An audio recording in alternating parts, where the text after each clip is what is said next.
भाइयों बहनों, हाथ जोड़ लें और गुरु सत्ता को नमन करें। ओम गुरुर्ब्रह्मा गुरुर्विष्णु गुरुरेव महेश्वरः गुरुः साक्षात् परब्रह्म तस्मै श्री गुरुवे। अखंडमंडलाकारं व्याप्तं येन चराचरं तत्पदं दर्शितं येन तस्मै श्री गुरुवे नमः। मातृवत् लालयित्री च पितृवत् मार्गदर्शिका नमोस्तु गुरुसत्तायै श्रद्धा प्रज्ञायुता श्रद्धा प्रज्ञायुता। आज इस वसंत पर्व पर यहाँ पधारे सभी हमारे देवतुल्य भाइयों, देवी स्वरूपा बहन, देवी स्वरूपा माताओं, वर्ष 2024 की वसंत पंचमी के उत्सव की तरंगों ने आज हम सभी की चेतना तरंगित कर दी है, अनुशासित कर दी है, उल्लसित कर दी है। पिछले कई वर्षों से हम वसंत पंचमी मना रहे हैं और गुरुदेव का जन्म दिवस मनाते हैं ऐसे, पर इस बार कुछ विशेष है। आज ऐसा लग रहा है कि 21वीं सदी की तप साधना अपने 24वें वर्ष में प्रवेश कर रही है, जो गुरुदेव ने आरंभ कराई थी। इसके ठीक 2 वर्षों बाद 1926 की वसंत पंचमी आएगी और ये जो 2 वर्ष हैं कठिन साधना के वर्ष हैं। अभी से लेके 2026 तक जो माता जी का जन्म वर्ष है, शताब्दी वर्ष, तब तक हम निरंतर अपना जप तप और विभिन्न साधनाएं जो यहाँ बताई जा रही हैं जारी रखेंगे। इन्हीं 2 वर्षों में युग अपने कलयुग की कालिमा कलेवर से मुक्त होकर सत्युग के शुभ ज्योत्सना के परिधान पहनने का क्रम प्रारंभ कर देगा। वो अपने कपड़े बदलेगा, गंदे हो गए बहुत, अब नए कपड़े पहनेगा। और युग परिवर्तन की इस वेला में इस वसंत पंचमी का महत्व पहले से सहस्त्र गुना ज़्यादा है।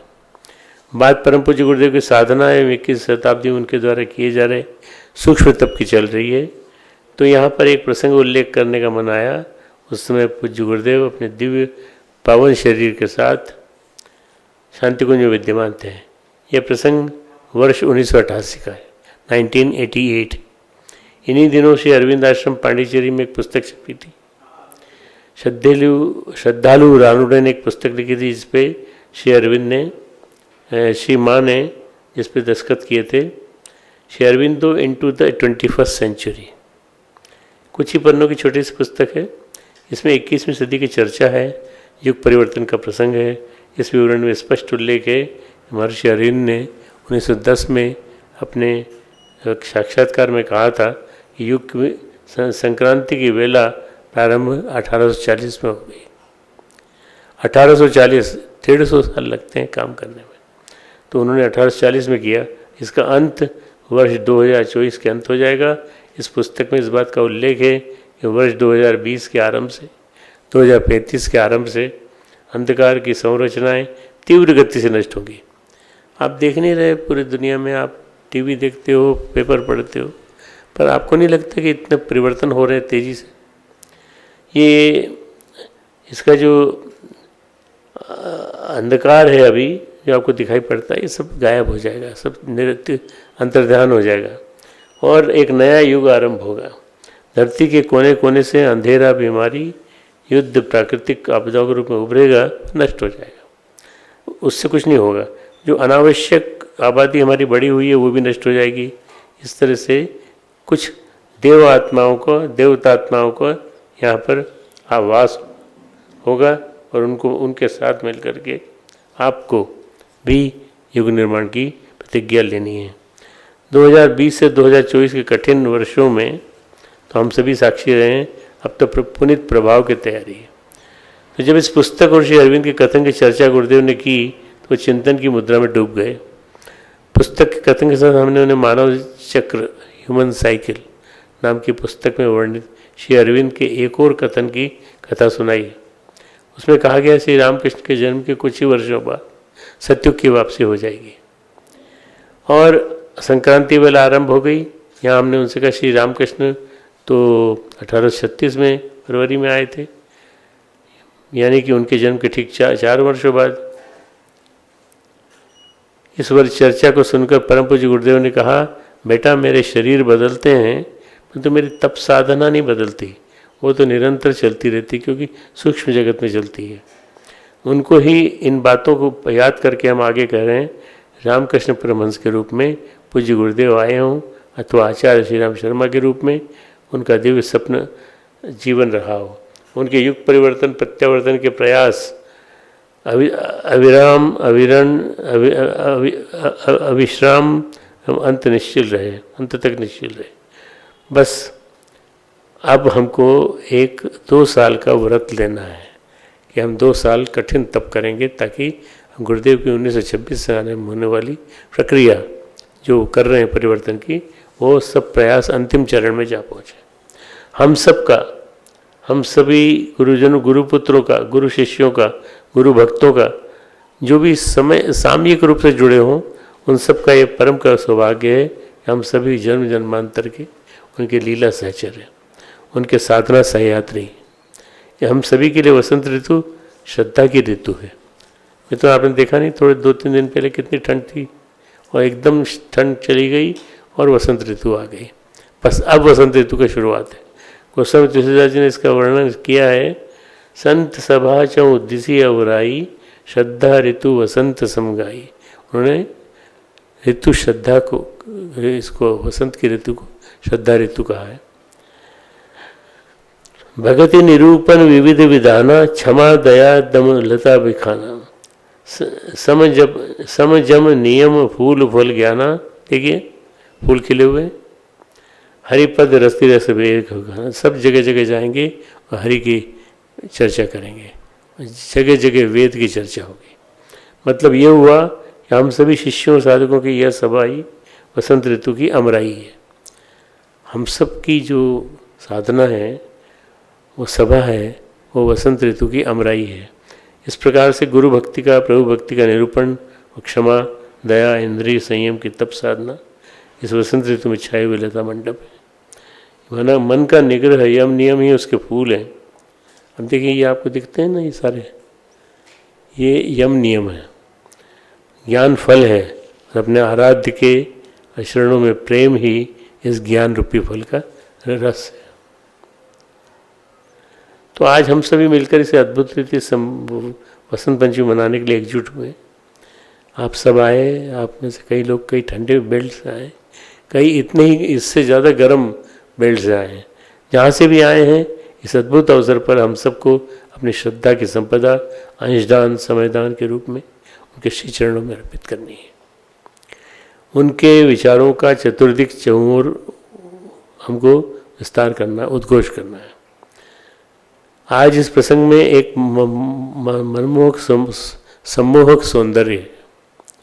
ये फूल, चारों तरफ वसंत की छटा, आध्यात्मिक आत्मिक श्रृंगार है, गुरु चरणों में प्रेम है, उल्लास है। ऐसे भी वसंत में स्वाभाविक रूप से जीवन में भाव जगाने की शक्ति आती है। जितने ढंग से, जितनी विधि से, जितने तरीके से वसंत की चर्चा की जा सकती है, उतना किसी और के नहीं। हमारे सूर्यकांत त्रिपाठी जो सूर्यकांत त्रिपाठी थे, वो अनोखे थे। उन्होंने वसंत को ही प्रतीक माना और उसी के माध्यम से निराला जी ने ये साधना की और उसकी साहित्य की साधना को उनको बहुत याद किया जाता है। उतनी शायद किसी और की नहीं। भगवान फिर भी चर्चा कम पड़ेगी। भगवान कहते हैं गीता में, ऋतु नाम कुसुमाकर, मैं ऋतुओं में कुसुमाकर वसंत ऋतु के रूप में मौजूद हूँ। वसंत में ऐसा क्या है? वसंत में ये है कि वसंत प्रकृति और पुरुष के मिलन का पर्व है। प्रकृति और पुरुष, इन दोनों के मिलन होता है इसमें, और परमात्मा और प्रकृति का मिलन होता है।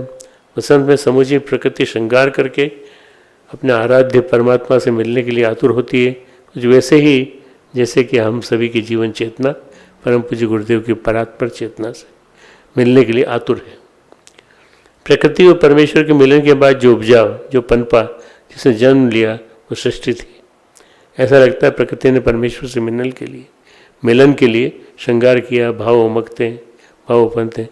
प्रकृति को मान लीजिए कि हम हैं प्रकृति, हम सब गायत्री परिवार के लोग और सब बसंत पर्व मनाने वाले लोग, ये जो हैं इन्होंने अपने आप को प्रकृति से, परमेश्वर से मिलन के लिए श्रृंगार किया, भावोन्मुक्त है।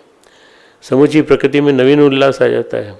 अभी तो वो दिन था जब गुरुदेव के जीवन में उनके चरणों से चली आ रही तब साधना का नवोन्मेष हुआ, उनकी आध्यात्मिक चेतना में नवांकुर फूटे। जब गुरुदेव के जीवन में फूट सकते हैं तो हमारे जीवन में क्यों नहीं फूट सकते? हम गुरुदेव को आराध्य मानकर, अपना इष्ट मानकर हम उनको समर्पण करें। और जितना ज़्यादा समर्पण करेंगे आप देखिए उतना ही आपको मिलता जाएगा। युग परिवर्तन के अभियान का नवीन आरंभ हुआ।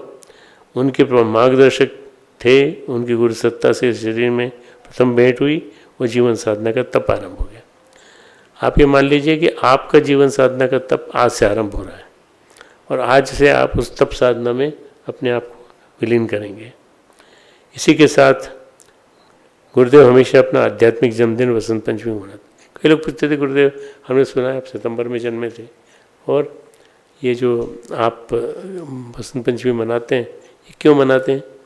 उन्होंने कहा बेटा मेरे जीवन में वसंत आया तब मैंने वसंत पंचमी को जन्मदिन मनाना चालू किया। युग परिवर्तन के अभियान का नवीन आरंभ हुआ। उनके मार्गदर्शक से इस शरीर में उनकी प्रथम भेंट हुई। इसी के साथ उनके जीवन में अभी तप साधना शुरू हुई। यहीं बना मिशन का जन्मदिन। गुरुदेव हमेशा अपना आध्यात्मिक जन्मदिन वसंत पंचमी को मनाते थे।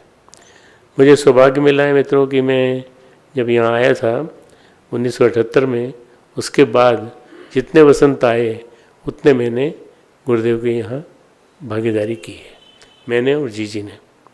और इसके अलावा जहाँ कहीं भी मैं होता था पढ़ाई के में व्यवधान न आए, इसलिए गुरुदेव के जन्मदिन पर वसंत पंचमी पर मैं मथुरा में रहता था, उनके पास आता था।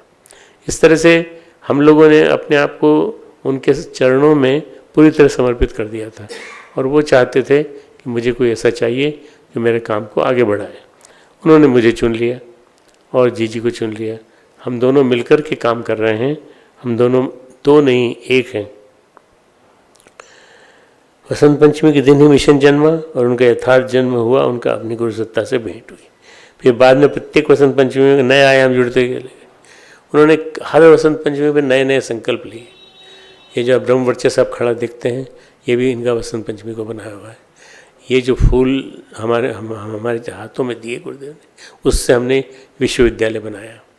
और उनके संकेत आते रहे बराबर, संकेत कि अब क्या करना है। हमें हमारा बेटा मिल गया चिन्मय, जिसे वंदनीय माता जी ने भी प्यार किया, फिर उसके बाद जीजी ने प्यार किया। मैं तो करता ही था शुरू से।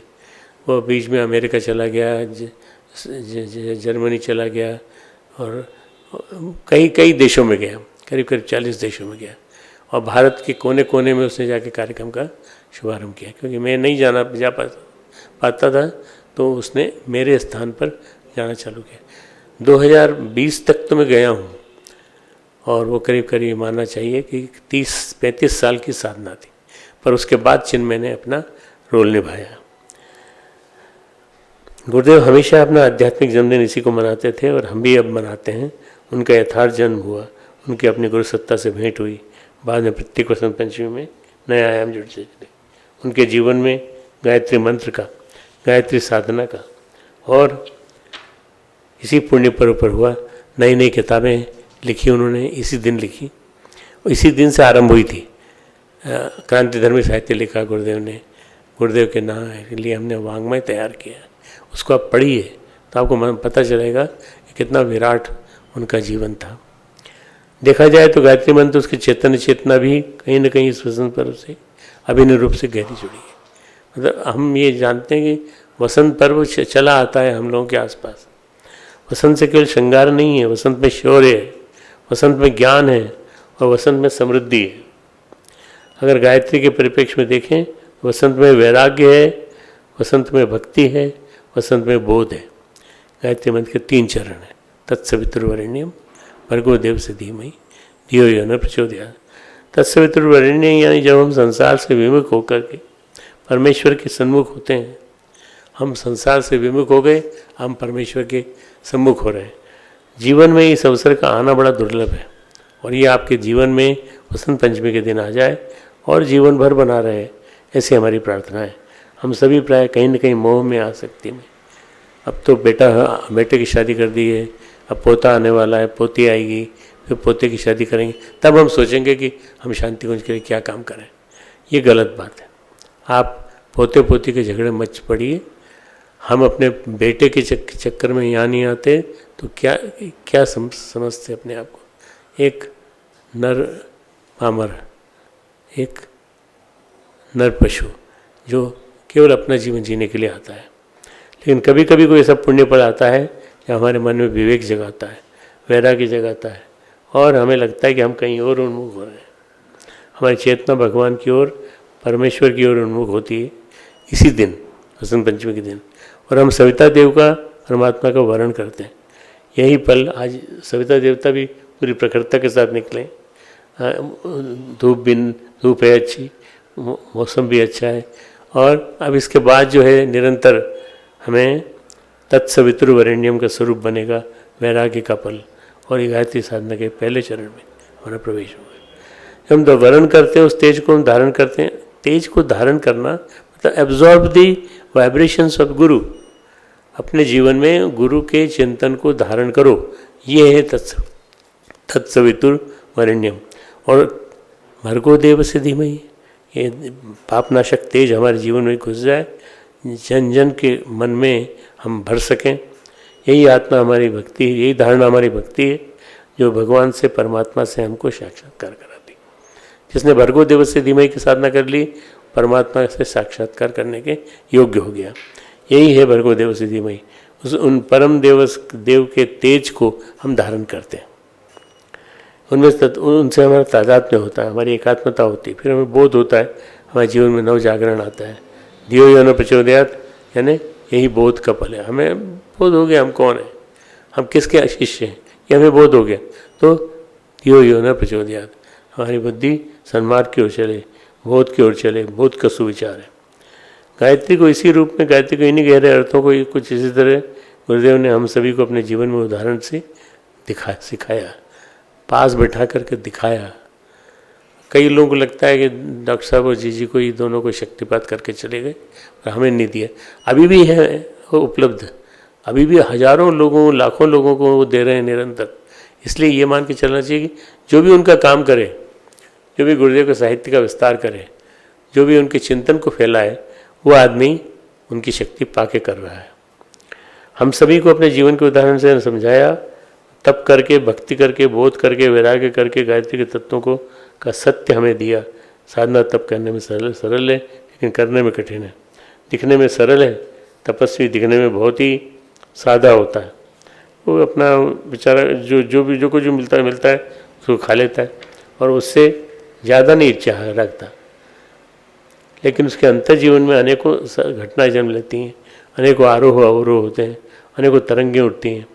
अब जब ये तरंगें उठती हैं तो उसमें कुछ लिखने की प्रेरणा है, कुछ कहने की प्रेरणा है, कुछ उद्बोधन देना है तुमको जगह जगह जाके, ये प्रेरणा देता है गुरु। ये बहुत कठिन होता है क्योंकि ऐसी प्रक्रिया है जहाँ आदमी तप करके आए आगे और उनके अपने दोनों हाथ उठा करके स्वीकार करे गुरुदेव को। सांसारिक जीवन बार बार भस्मसात होता है, एक नवीन जीवन का आरंभ होता है। फिर आकृति वही रहती है लेकिन प्रकृति परिवर्तित हो जाती है। आप कहेंगे साहब तो पहले भी ऐसे दिखते थे, अभी भी ऐसे दिखते हैं, कोई परिवर्तन तो नहीं दिखाई पड़ता। तो आपने क्या देखा था? हमारे शरीर का सौंदर्य, हमारे शरीर का गठन, हमारे शरीर क्या है? शरीर तो मरण धर्म है, एक दिन चला जाएगा। अभी भी हमारी स्थिति कोई ऐसी नहीं है कि हम कहें कि हम बहुत ठीक हैं।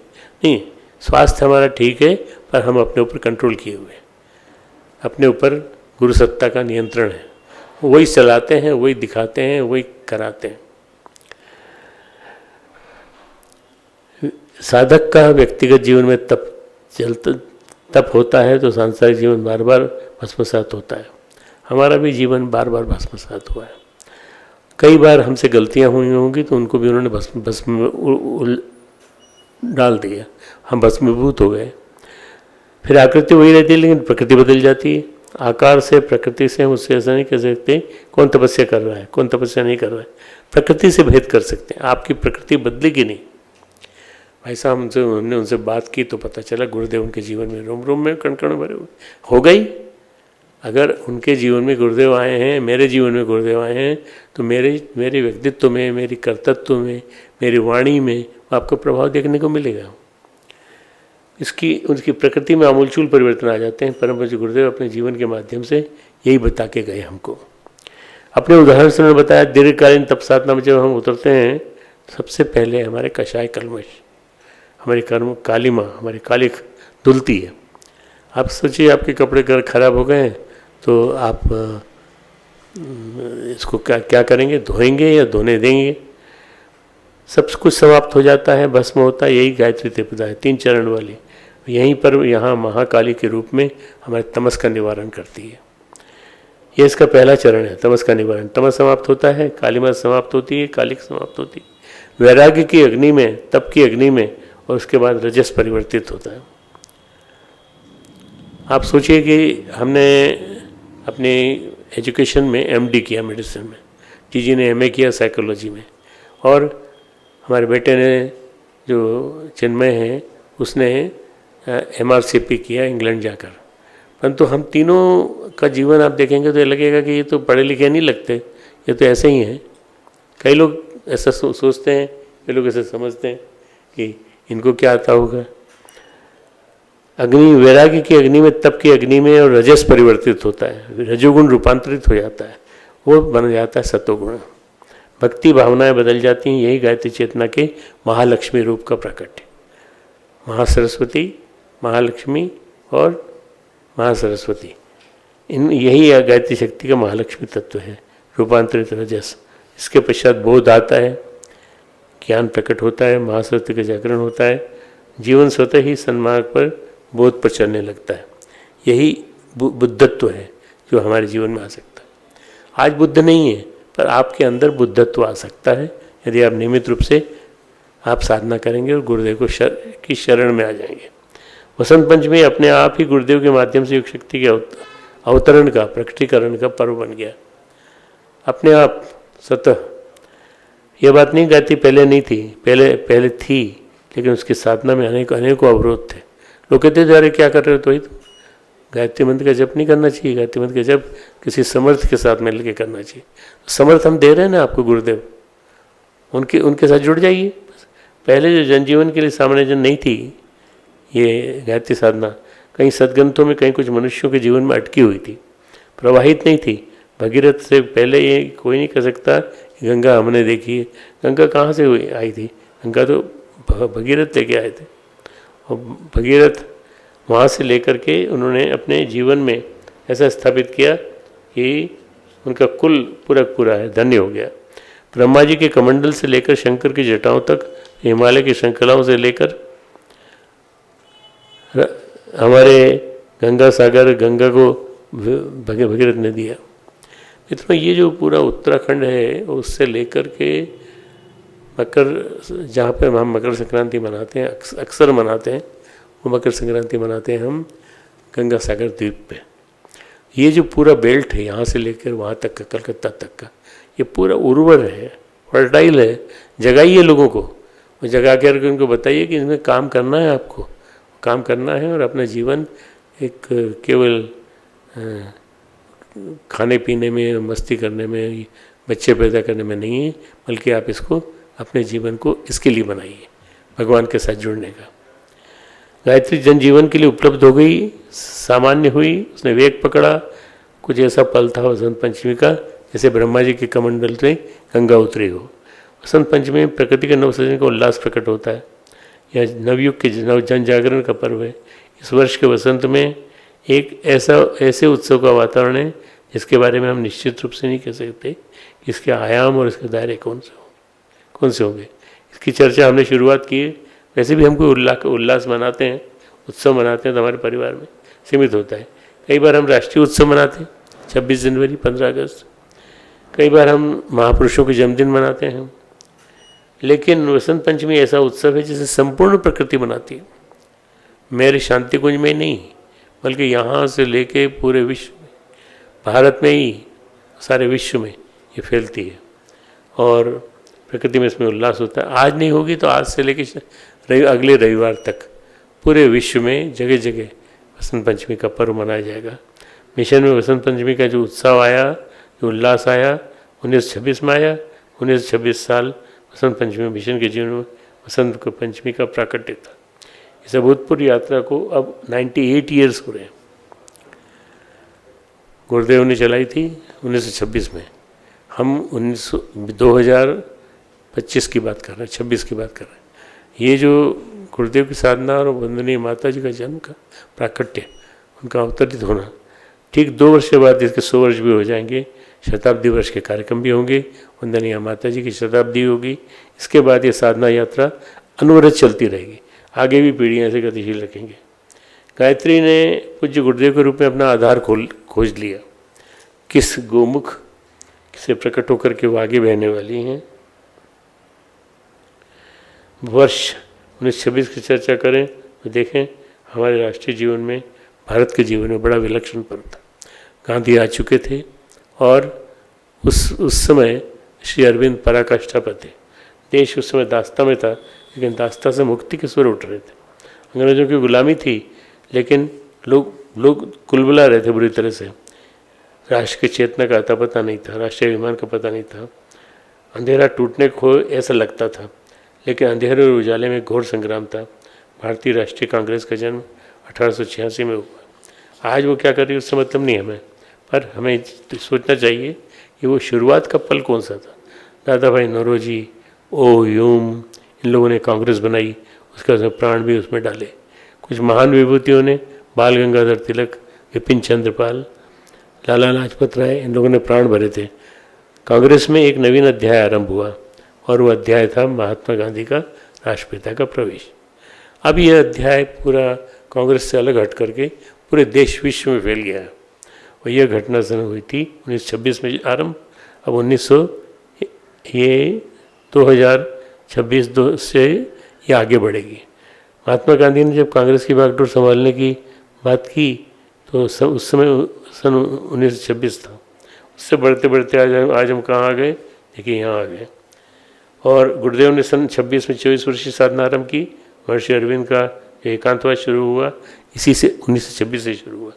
कठिनतम तब साधना शुरू हुई और राष्ट्र ने स्वाधीनता का संघर्ष किया। एक कथा याद आती है, मैं आपको सुना देता हूँ, आपको अच्छा लगेगा। हेमंत की संध्या थी, सूर्य अस्त होने वाले थे। भगवान बुद्ध राजगृह में, राजगीर जो कहलाता है आजकल, विहार समाप्त करके वैशाली के पद पे थे। उन्होंने पूछा, उनके पीछे अनेकों भिक्षु चले आते, क्यों आ रहे हो तुम लोग, क्या करोगे? किसी ने सिर पर तो किसी ने बगल में चीवरों की गठरी बांध रखी है। तथागत आश्चर्यचकित थे, इन भिक्षुओं में तप की जगह संक्रमण आ सकती है। बोले तप करने की वजह संग्रह करो, यहाँ भी चीवर, यहाँ भी चीवर, ठंड लग जाएगी तो कपड़े पहनेंगे। उनको यह देखकर दशा देखकर चिंता हुई। रात का पहला पहर था, शीत समीर ठंडक फैला रही थी। बुद्ध केवल निर्वसन स्थान है और एक चीवर ओढ़े हुए तथागत वैशाली की गोदम चैत्य में समासीन थे। वह ये सोच रहे थे कि किस प्रकार भिक्षुओं की संग्रह वृत्ति का निवारण हो। उन्होंने स्वयं ही भिक्षुओं को के सामने परीक्षा लेने का निर्णय किया। चैत्य यानी जिस स्थान पर बुद्ध रहते थे, चैत्य से बाहर आकर जमीन पर संघाटी बिछाकर, फर्श बिछाकर सो गए। अभी ठंड साधारण थी, इसलिए उन्होंने एक चीवर से अपना शरीर ढक लिया। रात में जब ठंड बढ़ी तो दूसरा चीवर ओढ़ लिया। तीसरे पैर में उन्होंने शीत का उत्कर्ष देखकर तीसरा चीवर ओढ़ लिया। आपको क्या करना है, एक शॉल ओढ़ लो, फिर और ठंड लगे दूसरी शॉल ओढ़ लो, और ठंड लगे तीसरी शॉल ओढ़ लो। उन्होंने ऐसे किया। तीसरे पैर में सुबह होने पर यह बात भिक्षु को पता चली। तो जब प्रत्येक भिक्षु का काम 3 चीवरों से चल चीवर यानी चादर से चल सकता हो तो फिर संग्रह क्यों? वैसे भी हम सबको मिलकर तप करना है, देह और मन को विकारों से मुक्त करना है। बात भिक्षुओं की समझ में आ गई। अगर हम बुद्ध के साथ चलना है तो हमें नाम मात्र के चीवरों से काम चलाना है। वे सब तप में प्रवृत्त हो गए। तप जो है कठिनताओं को और दुर्बल परेशानियों को सहने का नाम है। तप है, हमारे जीवन में कई प्रकार के प्रसंग आएंगे जब हम तपे जाएंगे, और तपना बहुत ज़रूरी है। तप से ही आदमी पिघलता है और अंदर से उसका स्व प्रकट होता है। इस तरह से अपनी कठोर जीवन शैली से हम सबको शिक्षण दिया उन्होंने। जीवन व्यक्तिगत हो या सामाजिक, राष्ट्रीय हो या वैश्विक, जब कोई बड़ा उपलब्ध होती है तो कोई बड़े परिवर्तन होते हैं, आयाम बदलता है, जो कठिन तप के बाद होता है, तपना पड़ता है, आधार तैयार करना पड़ते हैं। अभी ये आधार पड़ रहा है भारत में नए नए वर्ष नए विश्व के उदय का। और नए विश्व का उदय का मतलब क्या होता है कि ये आपको दिखेगा 1-2 साल के अंदर पूरे विश्व में परिवर्तन हो रहा है, और उसका नेतृत्व तो भारत कर रहा है। और कठिनता से, कठिनाई से तप करना पड़ता है। महात्मा भगीरथ ने तपस्या की कि गंगा धरती पर आए, तो पूछा गया उनसे, गंगा तो धरती पर आएंगी लेकिन उसे धारण कौन करेगा? गंगा ने कहा कि उस प्रचंड वेग को सहन करने वाला तपस्वी चाहिए मुझे। धरती पर तो ठीक है आगमन हो जाएगा, लेकिन धरती के और गंगा के बीच कौन कड़ी बनेगा? उस असहनीय अपरिमित वेग को कौन सहन करेगा? देवताओं ने कहा भगवान शिव के अंदर सामर्थ्य है, उस वेग को वो धारण कर सकते हैं। जब महात्मा भगीरथ ने, मैं महात्मा इसलिए बोल रहा हूँ कि भगीरथ न होते तो भागीरथी नहीं बनती। ने भगवान शिव की आराधना की, शिव तैयार हुए, शिव ने वेग को धारण किया, और शिव का वेग धारण करने के बाद उन्होंने अपनी जटाओं से पूरी की पूरी, अब रिसर्च चल रही है जियोलॉजिस्ट की कि गंगा आई कैसे। गंगा अवतरित हुई गोमुख में, आपने देखा है, उसका फोटो देखा होगा आपने।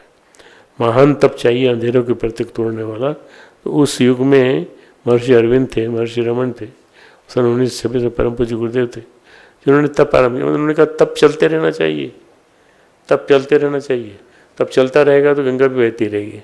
अभी तप की कमी है थोड़ी, इसलिए गंगा प्रदूषित हो रही है, गंगा को प्रवाह में दिक्कत हो रही है। जब समस्याएं व्यापक होती हैं, जब उनका परिदृश्य राष्ट्रीय होता है, तो हमें एक गिलास पानी से प्यास नहीं बुझ सकती। फिर हमें धरती की अगर प्यास बुझानी हो तो मेघों को बरसना पड़ेगा। सामान्य क्रम में हो जाता है, परंतु असामान्य क्रम में धरती की प्यास बुझाना है। राष्ट्रीय जीवन में नवीन जागरण पैदा करने के लिए जो मनुष्य स्वार्थ में सोया हुआ है, अपनी लालसाओं में सिमट गया, अपने स्वार्थ के दायरे को तोड़ नहीं पा रहा है, अपनी अहंता के, अपने अहंकार की गुफा में बैठा हुआ है, अपने अहंकार के कोटर में बंद है। उल्लू की तरह उसके प्रकाश देखने की सामर्थ्य नहीं है। प्रकाश को देखते जो छुप जाता है वो क्या करेगा? त्याग करने के लिए थोड़ा थोड़ा देना पड़ेगा, अपने आप को कठिनताओं संघर्ष के साथ चलना पड़ेगा। वसंत इस नवजागरण का संदेश लेके आता। ये वसंत जो आया है नवजागरण का संदेश।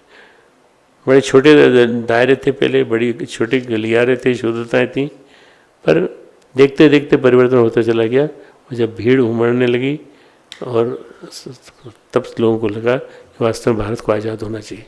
भारत आज़ाद हुआ, लोकमान्य तिलक आए, महात्मा गांधी आए, ये सब जो है नए प्राणों का संचार हुआ। ये सब 1926 के बाद हुआ है। मैं आपको एक विश्वस्त डेटा दे रहा हूँ कि परम पूज्य गुरुदेव के 1926 के बाद जब आए तो उनके साथ साथ बहुत सारे लोग जुड़ते चले गए। श्री अरविंद पहले पत्रिका निकालते थे कर्मयोगिन ब्रह्मवादिन, लेकिन पांडिचेरी में जाने के बाद अप्रकट रूप से कार्य करने लगे। उन्होंने वसंत भी मनाया, वो गुरुदेव के संपर्क में भी थे, और संपर्क में थे तो व्यक्तिगत संपर्क नहीं, जैसे मैं और जीजी के पास बैठे हूँ तो ये एक हम दोनों का संपर्क है। पर परम पूज्य गुरुदेव उनके साथ मिले, उनके सामने आए श्री अरविंद सूक्ष्म रूप में, और उन्होंने बातचीत की, और गुरुदेव ने जब भी जरूरत पड़ी उनके पास जाके सूक्ष्म रूप में बात की। समय समय पर गुरुदेव के गुरुदेव हमारे दादा गुरु आते रहते थे, गुरुदेव को बताते रहते थे आगे क्या करना है। उन्होंने कहा था 1926 का वसंत बहुत महत्वपूर्ण है, तुम्हारे लिए भी था 100 साल पहले, अब इस 100 साल बाद भी है। तो 1926 जो है उसको हमें मनाना है। 1926 को मनाने के लिए हमें तमस को तोड़ना है। गायत्री का बहुत गहरा महत्व है इसमें। तमस आसानी से नहीं टूटता, जब प्राणों में बड़ी गहरी पुकार होती है तब कहीं सूर्योदय की लाली होती है। श्री अरविंद की 24 वर्षीय साधना थी, जो 24 वर्षीय पुरुषों थे, बड़ी आधार भूमि रखी। सन 1950 में 24 वर्ष होते हैं। श्री अरविंद ने उस समय 1926 से 1950, तो कितना संयोग है बिल्कुल। उन सब ने देह त्याग करी। गुरुदेव के जीवन में कहीं ना कहीं इस मिशन ने प्रकट हुआ ये मिशन। पहले अखंड ज्योति के रूप में। अखंड ज्योति 1926 से नहीं आरंभ हुई थी, मित्रों 1926 से चिंतन आरंभ हुआ था। और परम पूज्य गुरुदेव ने 1926 में जो तप आरंभ किया था उसको उन्होंने कलम के माध्यम से लिखना चालू किया, और वो 1937-38 से अखंड ज्योति पत्रिका के रूप में आया। अखंड ज्योति पत्रिका ने लगभग 80-90 वर्ष पूरे करने के बाद अब इतना विराट रूप ले लिया है कि ये हर घर में जाती है। एक व्यक्ति एक को पढ़ाता है, एक व्यक्ति दूसरे को पढ़ाता है, पढ़ते पढ़ते ये हो गया। तो परम पूज्य गुरुदेव ने भी वही काम किया जो श्री अरविंद ने किया था। इस मिशन ने आकर के क्या किया है, आप पूछेंगे हमसे कि आपने क्या किया है। तो आपने बताया कि श्री अरविंद ने किया, तो आपने क्या किया? भारत को, राष्ट्र के युवा पीढ़ी को, राष्ट्र के नागरिकों को, राष्ट्रीयता को अपनी संस्कृति का एक अंग बनाना, संस्कारों का बोध कराना, उन्हें बताना कि तुम कौन हो, तुम्हारा उद्देश्य क्या है। पहले परिचय नहीं था, इक्का दुक्का था। गायत्री यज्ञ हमारी अपनी सांस्कृतिक वेशभूषा, इसकी गौरव गरिमा उसी ने प्रदान की है। यही नहीं परिवर्तन होते, बड़ी मुश्किल लगती है, बड़ी देर होती है। अमृतलाल नागर ने एक बड़े साहित्यकार रहे हैं, उन्होंने एक उपन्यास लिखा है, उसका नाम है करवट। इसमें बड़ी विचित्र मनोरंजक चीज़ों की चर्चा करती है। जमाना करवट बदलता है, जब युग करवट बदलता है कैसा होता है, कुछ पुराना जाता है, कुछ नया आता है। जब मुगल शासन था तब ऐसा हुआ, शेरवानी पहनते थे लोग, सलवार पहनते थे और वालेकुम सलाम कहते थे, पूछते थे कैसे हो भाई, शुक्र तो है ना तुम्हारा, ठीक है। अमृतलाल नागर उस करवट उपन्यास में लिखते हैं, धीरे धीरे बुर्का उतर गया, आयोजन भी, अंग्रेजियत भी आ गई, वो भी बदल गई। जमाना बड़ा धीरे धीरे बदलता है, युग परिवर्तन क्षण क्षण होता है। आप ये देखिए कि अब गुरुदेव ने सबको धोती कुर्ता पहना दिया। वो जो अचकन थी और चूड़ीदार पजामा था वो सब चला गया, ख़त्म हो गया। अब क्या है? भारतीय वेशभूषा, एक आयाम बदल करके दूसरा आयाम। आदतें जो हमारे संस्कारों में जड़बद्ध हो जाती हैं, धीरे धीरे टूट जाती हैं और उनसे नई आदतें, नए संस्कार पैदा होते हैं। यज्ञ नई लोगों को मालूम था, ये हमारे पंडित हमारे यहाँ आगे कर जाते हैं, हमारी संस्कृति की पहचान है। ये जो हमारे संस्कारों की पहचान है, शिखा सूत्र और गायत्री और यज्ञ, वसंत पंचमी ने दिया हमें, इस मिशन ने दिया है। निश्चित रूप से बड़ा कार्य है, और एक में नहीं दिया है, लाखों करोड़ों व्यक्तियों में दिया है। वो करते हैं, धारण करते हैं, उसका काम करते हैं। इसलिए हमारे गुरुदेव को ये मानना चाहिए कि गुरुदेव महा वर्चस्वी तेजस्वी गुरुदेव, जिन्होंने इतनी बड़ी क्रांति आरंभ कर दी। सूक्ष्म जगत से भी चल रही है उनकी क्रांति बराबर। ये कठिन कार्य था, आज भी कठिन है। कहीं ना कहीं तो हम कहते हैं तप साधना भी अधूरी है आज के युग में। ये ठीक है कि देश स्वतंत्र है, उसकी उपलब्धियां तो बहुत है, लेकिन फिर भी अंधेरा अभी भी है। मैं आपसे सहमत हूँ कि अंधेरा है अभी, हम ये भी मानता हूँ, सघन है, लेकिन अभी उत्तरदायित्व तो शेष है। हमें गुरुदेव के बताए हुए दायित्वों को पूरा करना है। घर घर गायत्री पहुँचाना है, घर घर यज्ञ संपन्न हो, और गांव गांव बदलेंगे, शहर शहर बदलेंगे, और सब देखते देखते गायत्रीमय हो जाएंगे। तब ये शांति कुंज छोटा पड़ेगा। फिर तो हमको पूरा हरिद्वार, पूरा उत्तर भारत और पूरा देश लेना पड़ेगा कि आप सब यहाँ समा जाइए और काम करिए। लोगों को ये दृष्टि दिखाई नहीं पड़ती, मुझे दृष्टि दिखाई पड़ती है गुरुदेव कृपा से। ये उत्तरदायित्व जो शेष हैं उनको कैसे पूरा करेंगे। साधना अभी पूर्ण नहीं हुई है, साधना पूर्ण है, कैसे करेंगे साधना? अरे भाई, हमने आपको बताई तो ही आज साधना करने का क्रम। हमारे राष्ट्र में जो हमारा राष्ट्रीय प्रतीक है तिरंगा है। गायत्री में 3 चरण है, त्रिपदा, 3 है ना।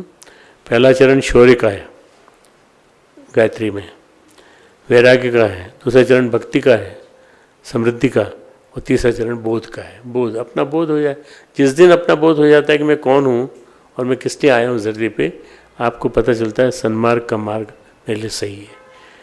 राष्ट्रीय तिरंगे के भी 3 रंग हैं, और शौर्य का रंग है, बलिदान का रंग है, केसरिया रंग, 3 रंग हैं। श्वेत रंग और समृद्धि का रंग है, हरा रंग। अगर हम ये कहें कि ये रंग जो हमारे राष्ट्रीय तिरंगे में है, इससे प्रेरणा लेते हैं ना आप कहते हैं भारत माता की जय, आप कहते हैं कि हम आपको जीवन में उतारेंगे। तो सबसे पहले झंडे की तिरंगों को तीन लहरों को उठा लो ना, उसी तिरंगे को अपने अंदर धारण कर लो ना। शौर्य, भक्ति और बोध, शौर्य, भक्ति और बोध, ये तीनों रंगों का प्रतीक। हमारे देश ने कई बार, अनेक बार, हर युग में, हर इतिहास के हर पल में ऐसे तेजवान महर्षि पैदा किए हैं, महापुरुष पैदा किए हैं, जैसे बंदा बैरागी, महाराणा प्रताप और गुरु तेग बहादुर, गुरु गोविंद सिंह। ये सब के सब जो थे, उनका शौर्य व तेज थमा नहीं, रुका नहीं। स्वामी विवेकानंद ने एक जगह कहा है, विथ ट्रुथ नो कॉम्प्रोमाइज़, सत्य के साथ कोई समझौता नहीं हो सकता। भाई हमें ये करना है तो करना है, फिर ये नहीं करना कि साहब हमें तो धोती पहनने में दिक्कत होती है, वहाँ तो हमें कुर्ता पहनने में दिक्कत होती है, ऐसा नहीं कहना, फिर तो करना ही है। अकबर के साथ संधि करके राणा प्रताप ने दुखद जीवन जिया। आपको मालूम नहीं है, राणा प्रताप का जितना वैभव था वो सारा महाराणा अकबर का जो वैभव था वो सारा महाराणा प्रताप के संघर्ष के साथ ख़त्म हो गया। मेरे पास बहुत अच्छे डेटा आए, डॉक्यूमेंट्स आए, जिससे पता चलता है कि अकबर जो है निर्बल हो गया था, दुर्बल हो गया था। क्यों? क्योंकि जिसको अकबर द ग्रेट कहते हैं ना, अभी हमें महाराणा प्रताप द ग्रेट कहना चाहिए, क्योंकि उनकी ग्रेटनेस ने ही उनको गिराया पूरी तरह से। इसलिए ये समझ में नहीं आता है इन लोगों को कि जो दिखता है वो बंदा बैरागी ने अपना बलिदान दिया, अपना शरीर पूरा त्वचा निकल गई, उनकी त्वचा उखाड़ दी गई बाकायदा। गुरु गोविंद सिंह जी की आज्ञा मानकर इस त्याग को संपन्न किया। भगत सिंह प्रतिभाशाली व्यक्तित्व थे, चंद्रशेखर आज़ाद सुदृढ़ व्यक्तित्व के थे, चाहते तो बहुत कुछ अर्जन कर सकते थे। Bhagat Singh was very intelligent, very talented. Bhagat Singh की किताबें अगर आप पढ़ेंगे, साहित्य पढ़ेंगे, तो आपको लगेगा ये व्यक्ति अगर आगे जाता तो बहुत बड़ा नेता बनता, पर नेता नहीं बने। उन्होंने अपने आप को भगवान के चरणों में सौंप दिया। और आपको मालूम है कि 1929 में भगत सिंह को 1933 में उनको फांसी दे दी गई। एक विद्वान तपस्वी युवा अपने आप को होम कर दे, किस लिए? राष्ट्र की आज़ादी के लिए। ये जब होते हैं तो यह नवयुग की पृष्ठभूमि बन जाती है। नवयुग की पृष्ठभूमि बन गई थी उसी समय 30-31 में महारानी लक्ष्मीबाई के 100 साल पहले त्याग के कारण। जहाँ सद्ज्ञान और सद्विचार साथ जीते हैं तो सद्भाव उमगते हैं। सद्भाव होते हैं तो सत्कर्म होते हैं। सद्ज्ञान, सद्भाव, सत्कर्म, ये तीन का जोड़ा है। सद्ज्ञान, सद्भाव, सत्कर्म। वसंत पंचमी के दिन बड़े उल्लास के साथ, बड़े उमंग के साथ ज्ञान की पूजा की जाती है और प्रकृति को ठीक करने का हम वो लेते हैं व्रत। इसलिए हम वृक्षारोपण करते हैं, हम जगह जगह जाके बगीचे बनाते हैं और हम कोशिश करते हैं कि ऐसे जैसे पीले फूल चमक रहे हैं इस तरह से हमारे यहाँ भी चमके। वसंत पंचमी में ये तीनों रंग हैं, बलिदान का रंग, शौर्य का रंग, सद्ज्ञान का रंग, सद्विवेक का रंग, समृद्धि का रंग और राष्ट्रीय समृद्धि का रंग। हरा रंग, अगर आज हम कहें तो जीवन में कुछ खो गया है, क्या है? हमारे जीवन में वसंत खो गया है। अगर कुछ वापस लाना था कि हमारे राष्ट्रीय जीवन में कुछ वापसी होनी चाहिए। अगर हमें राष्ट्र को नई पहचान देनी है तो राष्ट्रीय जीवन में वसंत को लाना पड़ेगा। ये इन टटपूंजी और नेताओं से कुछ नहीं होने वाला। जो होगा वो साधकों से होगा। परिवर्तन साधक लेके आएंगे। वसंत के गीत अनेकों कवियों ने गाए हैं। निराला ने वसंत के गीत गाए, आज आपने सुना, वणदे वरदे वीणा वादिनी वरदे। सुभद्रा कुमारी चौहानी ने गाया, वीरों का कैसा हो वसंत, गलवाहें हो या कृपाण, तीखी चितवन या धनुष बाण। इस तरह वसंत के गीत गाए। देखो चैन हमारा है। आज हमने खोया है तो क्या खोया है? आज शौर्य खोया है, अपने अंदर का आत्मबल खोया है। इस आत्मबल को जगाइए, शौर्य जगाइए। क्षत्रिय और ब्राह्मण नहीं बचे, अब शूरमा और शूरवीर नहीं बचे, बस हिसाब किताब। अब आज तीनों वर्ण समाप्त हो गए। कौन? क्षत्रिय, ब्राह्मण और शूरवीर जो कहलाते थे अपने आप को, वो हिसाब किताब करने वाले व्यापारी, व्यवसायी। मतलब केवल एक जाति बची है, बिजनेसमैन। आपके पास कितने माले का मकान है? मेरा तो 70 माले का मकान है। मैं हजारों लोगों को रोजगार देता हूँ, पर क्या हम जीवन में शांति आई? आपके माध्यम से कुछ प्रयोजन पूरा हुआ राष्ट्र निर्माण का? व्यवसायी जमशेद जी हो, टाटा भी हो सकते हैं, व्यवसायी घनश्याम दास बिरला भी हो सकते हैं, पर इनके खजाने राष्ट्रीय हितों के लिए खुले रहते थे। ले जाओ जो चाहिए ले जाओ, तुमको जो जरूरत हो मुझे बताओ। मन के बंधनों से मुक्त होकर वैराग्य जब आता है तो हिम्मत पैदा होती है अंदर से। जब हिम्मत पैदा होती है तो फिर कुछ काम करने का उमंग होता है। ये वसंत लाता है। आज का जो पर्व है ये सारे हमारे उन लोगों के लिए है जो ये सोचें कि आगे क्या करना है। आज देश में मनोरोगों की बाढ़ आई हुई है और व्यसन बहुत बढ़ रहे हैं। हम इतना अवसाद है, इतना विषाद है, क्योंकि वसंत नहीं है। समृद्धि अपनी अपनी तो है, समृद्धि के लिए अनेकों यत्न किए जाते हैं। हमने ये कार ले ली, हमने ये कार ले ली, आप जानते नहीं हमारे पास कितनी बड़ी कार है। और ये बड़ा कार तो आ जाएंगी आपके पास, एक कार से भी आप जा सकते हैं, आ सकते हैं। और कार नहीं हो तो भी कोई बात नहीं, बस है, कोई बात नहीं, पैदल है, कदम साहब की बग्गी में चलो और जाओ, जहाँ जाना है जाओ। मित्रों, ये जो आदमी ने आज अपने लिए साधन इकट्ठे कर लिए हैं, क्यों वसंत नहीं? क्या व्यक्ति की सोच सीमित है? वसंत नहीं है, वसंत का आवाहन, वसंत का आगमन, वसंती रंग में अपने को रंग देना और वसंत को पुकारने का पर्व वसंत पंचमी। अगर हम कहें बिना किसी जाति भेद के, बिना किसी धर्म मजहब के, बिना किसी रेखा को खींचे, बिना दीवारों को उठाए कोई पर्व घोषित किया जा सकता है बिना विभाजन किए, ना तो उसमें हिंदू होगा ना मुसलमान, सब राष्ट्र के नागरिक होंगे और वो सब वसंत पर्व एक साथ मनाएंगे, जैसे हम 26 जनवरी मनाते हैं। पर वहाँ भी थोड़ा सा कहीं कहीं जब पॉलिटिक्स आ जाती है ना, तो हम क्या करें, अपने जीवन में वसंत मनाएं। आज राष्ट्र को अपनी संस्कृति खोजनी है, अपने संस्कार खोजने हैं, कहीं ना कहीं उस सद्ज्ञान में खोजना पड़ेगा जो हमारे गुरुदेव देखे गए। गुरुदेव ने जो किताबें लिखी उनको मिला करके हमने 100 वाङ्मय बनाने का सोचा। 80 बना चुके हैं, 20 भी और बन जाएंगे। इसमें सब गुरुदेव का साहित्य पूरा। आप इस सद्ज्ञान को जिंदा करिए, भाव को इसका वितरण कर दिए। आप कहते थे कि कैसे होगा कैसे होगा कैसे होगा, ये ऐसे होगा कि आप उनके मन में टेस्ट जगा दीजिए। चाय आई इस दुनिया में, भारत में आई, तो उन्होंने चाय पिलाना चालू किया, चाय पिलाना चालू किया, मुफ्त में पी लो भाई, मुफ्त में पी लो, मुफ्त में पीने लगे। उसके बाद जब उनको चस्का लग गया तो फिर उसके बाद लोग खरीदने लगे और चाय पीने लगे। मैं नहीं कहता कि आप चाय पिएं और पत्रिका की बात भूल जाएं, नहीं। पत्रिका का एग्जाम्पल देने के लिए मैंने कहा है कि आप दरवाजे दरवाजे जाइए और जाके उनको बताइए। आज सद्ज्ञान को, सत्साहित्य को घर घर बताने की ज़रूरत है। वसंत पंचमी का राष्ट्रीय उल्लास, प्राकृतिक उल्लास, जीवन का उल्लास घर घर में, जन जन में उसका बीजारोपण करने की जरूरत है। आज जरूरत है समृद्धि की, संपन्नता की। तीनों के बिना जीवन अधूरा है। गायत्री त्रिपदा है, 3 चरण है। गायत्री हर व्यक्ति जप कर सकता है। मित्रों, कोई आपको ये कहे कि अरे भाई ब्राह्मण जप करते तुम मत करो, आप बताना हमारे गुरु ब्राह्मण थे और हम उनके शिष्य हैं। शिष्य को जप करने का अधिकार है, आप करिए, जप करिए। मन से आप गायत्री मंत्र का जप करते रहिए या माला पकड़ के करते रहिए।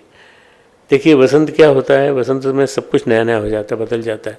आप भी आज से बदल लीजिए अपने आप को। नया आ जाता है, पतझड़ में पेड़ों के सूखेपन में रस पैदा होता है, तो परमात्मा का परिचय आपको मिल जाता है। परमात्मा को कहा गया रसो वही सह, जीवन रस है। आज सभी जगह पतझड़ है। आपको क्या करना है, जीवन का रस सूख गया है, उसे संपूर्ण बनाना है, उसे जनव्यापी बनाना है, उसे खोजने की ज़रूरत है। इतना ही नहीं, हमने आरंभ में कहा था वर्ष 2024 जो मनाया जा रहा वसंत अति महत्वपूर्ण है। इसके 2 वर्ष बाद है 2026 वंदनीय माता जी का जन्म शताब्दी वर्ष। 2026 वो जहाँ से साधना चालू हुई थी, राष्ट्रीय स्तर की साधना, जो परम पूज्य गुरुदेव और उनके साथी अन्य अनेक स्वतंत्रता संग्राम सेनानी सबने चालू किया था।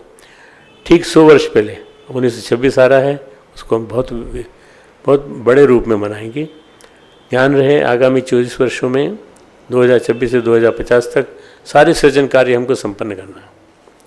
अभी तो केवल तमस टूटा है, अंधेरा छूटा है, प्रकाश का अवतरण तो बाकी है। अभी तो नवीन आरंभ है। भारत का विश्वगुरु बनना विशेष है।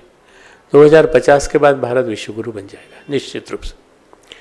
और भारत का विश्वगुरु बनना अभी शेष है। अपने देश को, धरती को, भारत माता को फिर से सदियों के गौरव तक पहुँचाना है। अपने व्यक्तिगत, पारिवारिक, सामाजिक और राष्ट्रीय जीवन में गायत्री चेतना को साकार करते हुए आगे बढ़ना है। इस वर्ष 2024 के वसंत महापर्व को हम इन विशिष्टताओं के साथ अपने जीवन में साकार करें और प्रार्थना करें गुरुदेव से, वंदनीय माताजी से और भगवान से कि हमारे जीवन को वासंती बना दीजिए। खूब खूब मंगल कामनाएं, खूब खूब आशीर्वाद गुरुदेव माता जी के। आपको, आपका जीवन मंगलमय हो। हमारे YouTube चैनल शांति कुंज वीडियो गायत्री परिवार को सब्सक्राइब करें एवं बेल आइकन जरूर दबाएं ताकि गायत्री परिवार की विभिन्न गतिविधियों की जानकारी आपको मिलती रहे।